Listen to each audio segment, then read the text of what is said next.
저희가 함께 베드로전서의 말씀을 함께 보고 있습니다. 오늘은 베드로전서 2장 4절부터 10절까지의 말씀을 가지고 성전으로 지어져 가는 나그네라는 제목으로 함께 은혜를 나누기를 바랍니다.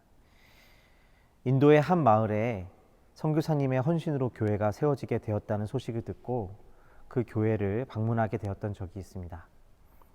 참 은혜로운 예배를 함께 드리면서 귀한 은혜를 얻었는데 그곳에서 한 가지 재미있는 장면을 목격하게 되었습니다. 예배 중에 기도 시간이 되었는데 그곳에 있는 성도들이 다 팔짱을 끼고 기도를 하기 시작한 것이었습니다. 처음에 이러한 그들의 행동에 특별한 이유가 있는 것일까 생각하게 되었는데 나중에 알고 보니 그 이유는 매우 간단한 것이었습니다. 그 동네에 복음을 전하고 교회가 세워지는 데 큰 역할을 하셨던 선교사님이 기도를 할 때 팔짱을 자주 끼고 기도를 했었기 때문이었습니다. 그러다 보니 그 지역의 분들이 선교사님을 따라서 기도를 할 때면 팔짱을 끼고 기도를 하는 것이 자연스러운 것으로 여겨지게 되었던 것이죠. 사실 이러한 모습이 낯선 것은 아니었습니다. 지역에 따라서 차이는 조금씩 있지만 그 지역의 영적인 지도자가 하는 찬양의 모습, 말투, 심지어 복장과 외모까지도 그 지역의 사람들이 따라하게 되는 것을 심심치 않게 보게 되었던 것입니다. 이러한 모습은 비단 머나먼 선교지에서만 나타나는 것은 아닐 것입니다. 우리도 생각해 보면 많은 경우가 그와 같이 영적인 리더의 모습을 여러 가지 모습으로 따라하게 되기 때문입니다. 처음 복음을 믿게 되신 분들뿐 아니라 자신의 신앙에 영향을 깊이 준 이의 모습을 통해 삶의 새로운 방향, 신앙의 새로운 경험을 얻게 된 분들은 예수를 믿는다는 것을 자신이 예수를 믿는데 가장 영향을 끼쳤던 그 사람의 모습을 닮아가는 것으로 생각하게 되기 때문입니다. 우리의 지식과 이론보다 우리에게 영향을 끼친 한 사람의 인생이 보다 우리의 삶에 큰 변화를 일으켜 줄 수 있다는 것을 보여주는 예라고 할 수 있을 것입니다. 우리는 그 사람을 통해 신앙을 배우고 그 사람처럼 살고 싶다라는 마음으로 우리의 신앙을 세워가기도 하는 것입니다.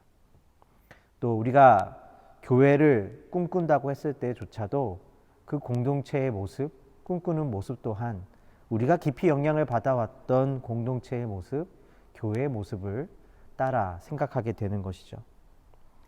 문제는 그러한 신앙의 표본된 모습을 담고자 하는 것은 참으로 귀하고 순수한 것임에도 불구하고 때로 그러한 순수함이 우리로 하여금 신앙의 본질을 잃어버리게 할 때도 있다는 것입니다. 앞서 말씀드린 선교지의 한 마을에서 선교사님의 기도 스타일을 따라하는 것에서 드러난 순수한 신앙의 모습은 참 귀한 것이지만 이제 그 동네에서 리더로 세워지고 전도자가 된 사람이 다른 동네에 가서 복음을 전하고 교회를 세우게 될 때 때로는 그 기도하는 모습과 말투와 복장이 그리스도인이 된다는 것과 신앙의 표준이 되어버리게 된다는 것입니다. 그래서 때로 그와 같이 기도하지 않거나 그러한 삶을 살고 있지 않은 것을 보고 신앙이 없다라고 말하게 되기도 한다는 것이죠. 첫 마을에서 선교사님의 기도 방식과 외모를 따라하기 시작한 동기에는 분명히 그 선교사님의 삶 속에 나타난 예수님의 사랑에 감동한 것이 있었겠지만 어느 순간 그 예수님의 은혜가 아니라 그 외의 것들이 본질이 되어버리게 된 것입니다. 그러다 보니 신앙의 감동도 은혜도 없이 화려한 껍데기는 있지만 실상은 점점 공허해지고 마는 것이죠. 우리의 인생, 우리의 교회는 어떨까요?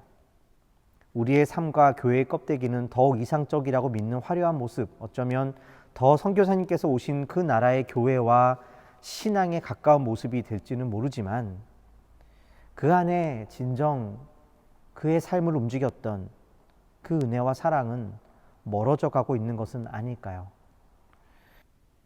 오늘 말씀에서 베드로 사도는 성도들의 삶을 가르쳐 집을 짓는 것이라고 이야기하고 있는 것을 보게 됩니다. 그리고 예수님께서 바로 그 집을 짓는 반석이 되시는 산돌이라고 우리에게 소개시켜주고 있는 것입니다. 베드로전서 2장 4절부터 5절까지의 말씀입니다. 사람에게는 버림바가 되었으나 하나님께는 택하심을 입은 보배로운 산돌이신 예수께 나아가 너희도 산돌같이 신령한 집으로 세워지고 예수 그리스도로 말미암아 하나님이 기쁘게 받으실 신령한 제사를 드릴 거룩한 제사장이 될지니라. 여기서 산돌이라는 말은 산에 있는 돌이라는 의미가 아니라 1차적으로 앞서 1장에서 예수님이 우리의 산 소망이 되신다고 하셨을 때 그 살아있고 참되다는 의미에서 산돌이라고 할 수 있을 것입니다. 그런데 이 산돌의 기능은 오늘 말씀에 보면 무엇보다 집을 짓는 기반, 그러니까 반석이라는 의미임을 알 수가 있습니다. 산돌을 기반으로 제대로 된 집이 지어진다는 것입니다. 그렇다면 집은 무엇을 말하는 것일까요? 집을 짓는다는 것은 무엇을 말하는 것일까요? 그것은 우리의 인생을 살아가는 것을 말하기도 하고 또 그 인생 속에서 지어지는 공동체를 말하는 것이기도 합니다. 성경은 인생을 집을 짓는 것이라고 비유하고 또 우리의 그러한 인생을 통해 만들어지는 공동체를 집이라고 표현하기도 하기 때문입니다. 베드로는 성도의 인생이란 예수 그리스도를 반석 삼아 집을 지어가는 것이라고 표현하고 있는 것이죠. 우리는 모두 집을 짓는 사람들입니다. 우리의 가정에서, 우리의 인생에서, 우리의 일상에서 우리가 하는 모든 일들은 사실 집을 짓는 것이라고 할 수 있을 것입니다. 우리 인생에 우리 삶을 안전하게 할 수 있다 여기게 만드는 설계도를 만들고 그에 따라 집에 햇볕을 더 잘 들게 하기 위해 창문을 내기도 하고 사용하기 편리한 가구를 들여놓기도 합니다. 때로 예쁜 화분을 만들어 놓기도 합니다. 그런데 우리는 때로 그 집을 짓는 일에서 가장 중요한 질문을 잃어버리고는 합니다.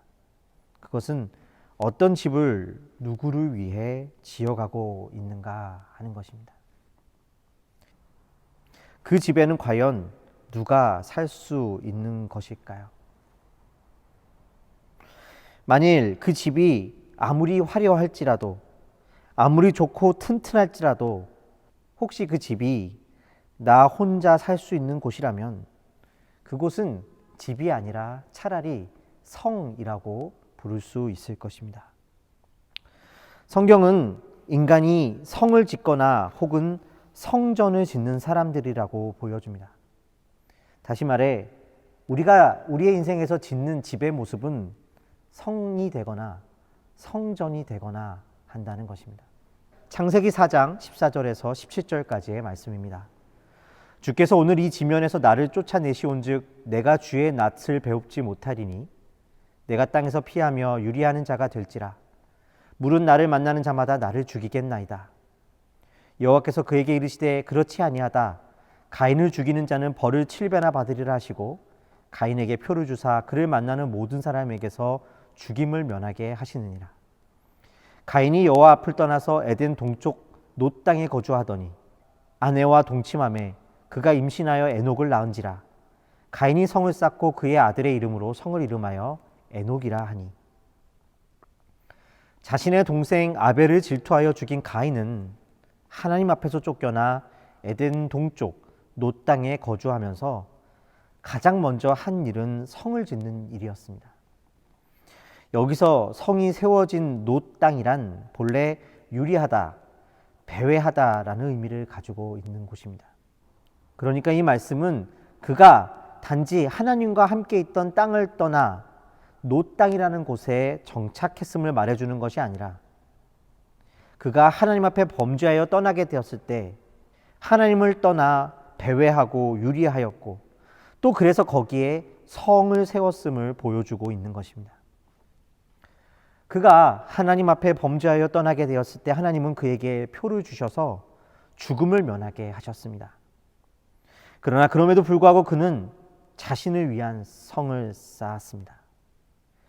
가인은 그 성을 자신의 아이의 이름을 따라 붙이지만 그것은 자녀를 사랑해서가 아니라 결국 그가 유리하는 인생에서 두려움 가운데 자신을 지킬 목적으로 성을 쌓았음을 알 수가 있는 것입니다.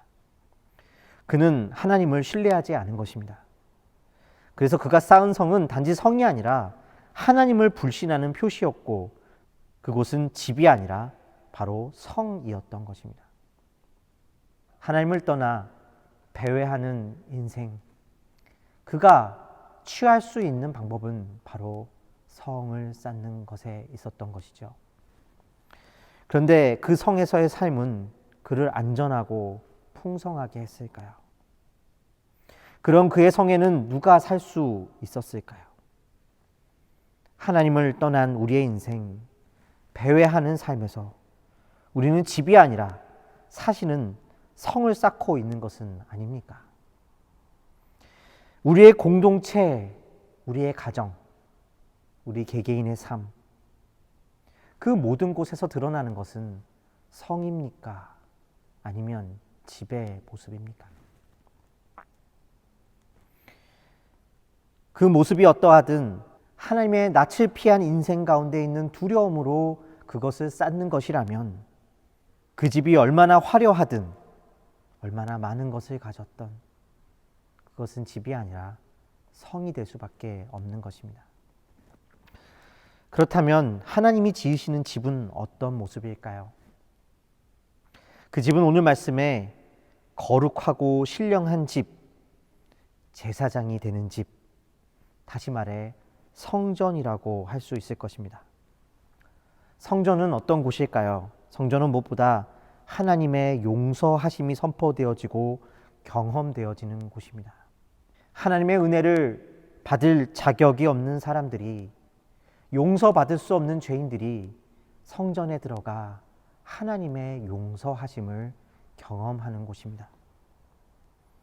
하나님을 떠나 배회하는 인생들에게 예수 안에 있는 하나님의 용서와 은혜를 통해 그 용서하심 안에서 화해를 이루게 해주는 곳이 바로 성전인 것입니다. 세상이 알 수 없는, 비록 힘들고 어려워도 하나님과의 화해가 인생의 가장 소중한 은혜임을 알게 해주는 것이 또한 성전입니다. 그러한 성전으로 우리의 인생이 지어져 간다는 사실은 참으로 놀라운 은혜가 아니겠습니까? 우리 자신만을 위한 성과 벽을 쌓는 것이 아니라 도리어 우리의 인생을 통해 하나님의 무한하신 용서하심과 선하심과 오래 참으심이 드러나는 것입니다. 우리의 인생이 화려한 집이 되지 못해도 그 하나님의 은혜를 경험할 수 있게 되고 또한 우리 삶에서 그 은혜 가운데 솟아나는 기쁨이 충만하게 있는 것입니다.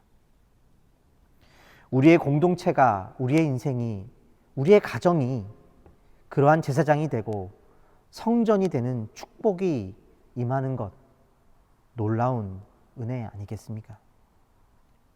성전에서 비록 제사장은 주인공은 아닙니다. 백성들이 하나님을 만나는 것을 보고 조연으로서 기뻐하며 살아가는 것입니다. 그러나 그럼에도 불구하고 그러한 삶은 오늘 말씀에 기록된 바와 같이 왕 같은 존귀함을 가진 삶이라고 할 수 있을 것입니다. 그렇다면 우리는 어떻게 성이 아니라 우리의 인생을, 우리의 공동체를 집이 되어 성전이 되어 살게 할 수 있습니까? 어떻게 예수 그리스도는 우리의 삶을 제사장이 되어 살아가게 할 수 있다는 것입니까? 베드로전서 2장 7절의 말씀을 함께 보겠습니다. 그러므로 믿는 너희에게는 보배이나 믿지 아니하는 자에게는 건축자들이 버린 그 돌이 모퉁이의 머릿돌이 되고. 베드로 사도는 시편 118편의 말씀을 인용하면서 무엇보다 산돌이신 예수께서 우리의 모퉁이 돌이 되신다고 이야기하십니다.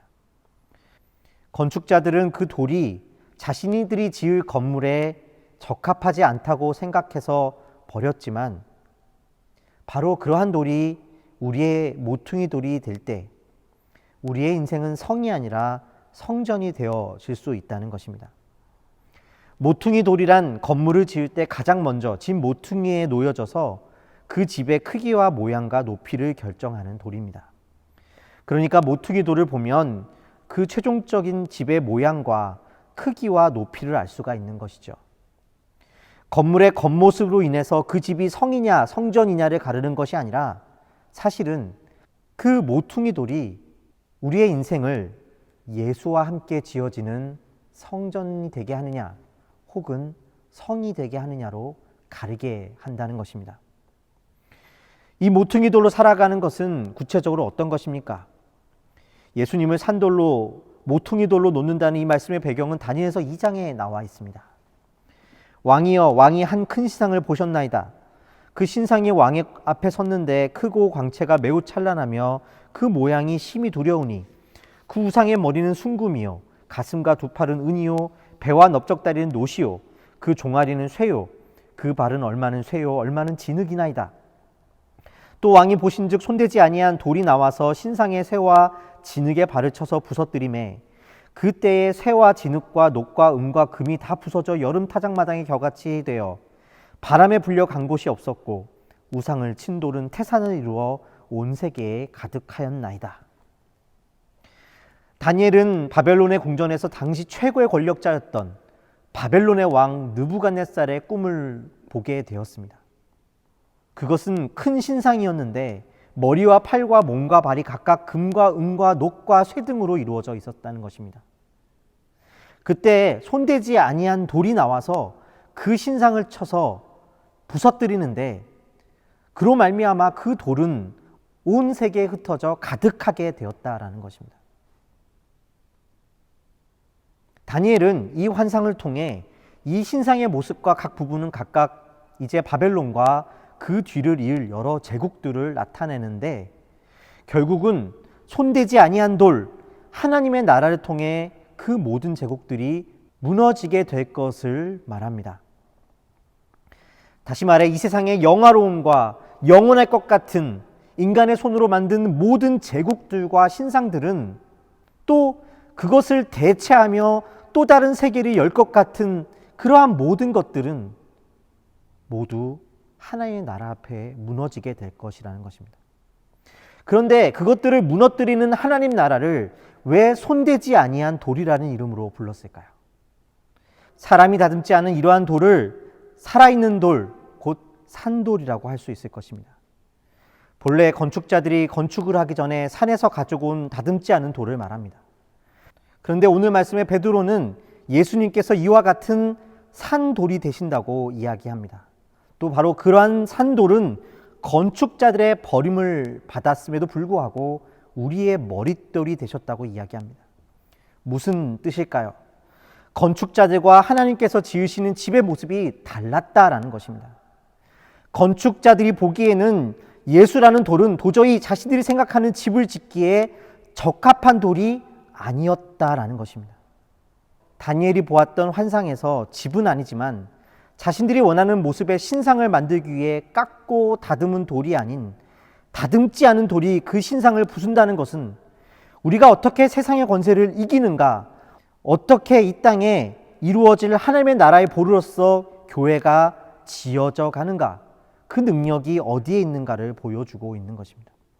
그것은 바로 예수가 머릿돌이 되는 삶, 그리고 그와 같은 공동체인 교회가 바로 살아있는 생명체라는 것입니다. 우리가 만들어내는, 우리의 설계도대로 만들어내는 우상이 아니라 우리가 한 영혼을 진심으로 사랑할 때 나아지는 생명이라는 것입니다. 우리는 각자가 교회의 그림, 자신의 삶의 그림을 가지고 있습니다. 그것이 때로는 정말로 좋은 것이고 또 어떤 경우는 정말로 사랑이고 이타적인 것일 수도 있습니다. 그러나 교회는 그렇게 지어져 가는 것이 아니라고 이야기합니다. 사랑은 상대방을 내 마음에 맞게, 내 그림에 맞게 강요하는 것이 아니기 때문입니다. 상대방을 상대방 모습대로 인정하고 기뻐하는 것입니다. 교회는 우리가 한 사람을 품고 사랑하게 될 때 우리 가운데 자라는 것이지, 주님의 은혜를 고백할 때 우리 삶에 지어지는 것이지 우리가 짓는 것이 아니기 때문입니다. 예수 안에 있는 우리는 건축자가 아닙니다. 우리는 생명을 낳는 자들입니다. 그래서 내가 자라게 하지도 내가 지을 수도 없는 것이 교회이고, 교회는 예수 안에서 산돌로 지어지는 생명체이기 때문입니다. 물론 자신의 생각을 나눌 수 있습니다. 그러나 그것을 고집할 수 없습니다. 왜냐하면 그러한 삶과 공동체와 교회는 결국 생명력 없는 우리의 손으로 다듬은 신상의 모습일 뿐이기 때문입니다. 그러나 주님의 은혜로 지어지는 공동체는 기쁨으로 한 사람을 사랑하며 복음을 전하는 길을 걷는 가운데 지어지는 것을 통해 세상의 죽은 우상들을 깨부수는 살아있는 생명체가 됩니다. 여기에 교회가 가지는 놀라운 능력이 있는 것입니다. 주님을 바라볼 때 세워지는 우리의 삶은 살아있게 됩니다. 이러한 삶은 우리를 부끄럽게 하지 않을 것입니다. 우리가 만들어낸 집, 우리가 만들어낸 화려한 인생은 우리를 결국에는 부끄럽게 할 것이지만 날마다 주님으로 인하여 일상 가운데서 교회로 살아가는 살아있는 삶은 우리를 후회스럽게 하지도 우리를 부끄럽게 하지도 않을 것입니다. 사랑하는 비전교회 성도 여러분, 사실 이 편지를 쓰고 있는 사도 베드로의 이름은 바로 반석, 돌이라는 의미를 가지고 있습니다. 마태복음 16장 16절에서 18절의 말씀입니다. 시몬 베드로가 대답하여 이르되 주는 그리스도시요 살아계신 하나님의 아들이시니이다. 예수께서 대답하여 이르시되 바요나 시몬아 내가 복이 있도다. 이를 내게 알게 하니는 혈육이 아니요 하늘에 계신 내 아버지시니라. 또 내가 내게 이르노니 너는 베드로라. 내가 이 반석 위에 내 교회를 세우리니 음부의 권세가 이기지 못하리라. 예수님을 주님이시라고 고백하는 시몬을 향하여 예수님은 베드로 곧 돌이라는 새로운 이름을 그에게 주십니다. 그리고 이제 베드로를 통해 음부의 권세가 이기지 못하는 주님의 교회를 세우시겠다라고 말씀하십니다. 그런데 우리가 여러 번 살펴본 바와 같이 베드로라는 인물은 사실은 음부의 권세는커녕 작은 어린아이 앞에서도 도망치는 나약한 모습을 가진 자였습니다. 그런 그에게 반석이라는 이름이 교회를 지으신다는 그 약속이 가당키나 한 것이었을까요? 그러나 분명 예수님은 그럼에도 불구하고 베드로를 반석이라고 부르고 계십니다. 그 이유는 무엇이었을까요? 그것은 베드로의 강함이 아니라 베드로가 예수님을 주님으로 모시는 그 고백 안에서 음부의 권세가 이겨지는 것이기 때문입니다. 베드로에게 예수님이 왜 주님이셨습니까? 자신의 실패 가운데서도 찾아와 주셨기 때문입니다. 베드로가 이상적으로 생각하는 삶, 자신의 모습이어서가 아니었습니다. 예수님이 오직 그를 사랑하셨기 때문이었습니다. 이 사실 안에서 베드로는 교회를 세우는 자로, 아니 스스로 교회가 되어 또한 교회로 지어져가는 인생을 살게 된 것입니다. 베드로에게 예수님께서 교회를 세우시겠다고 하신 그 약속 안에서 베드로가 반석인 이유는 교회의 기초와 교회의 권능이 베드로에게 있음을 말하는 것이 아니라 자신이 생각하는 이상적인 삶과 공동체가 아니라 그것이 부서졌음에도 불구하고 찾아오신 부활하신 주님의 은혜 때문에 그것을 주장하지 않음으로 사랑하며 그 속에서 교회가 세워진다는 뜻이었기 때문입니다. 오늘 나그네로 살아가는 삶에서 우리는 집을 짓고 있습니다. 여러분은 어떤 집을 짓고 계십니까? 성을 쌓고 계십니까? 성전으로 지어져 가고 계십니까?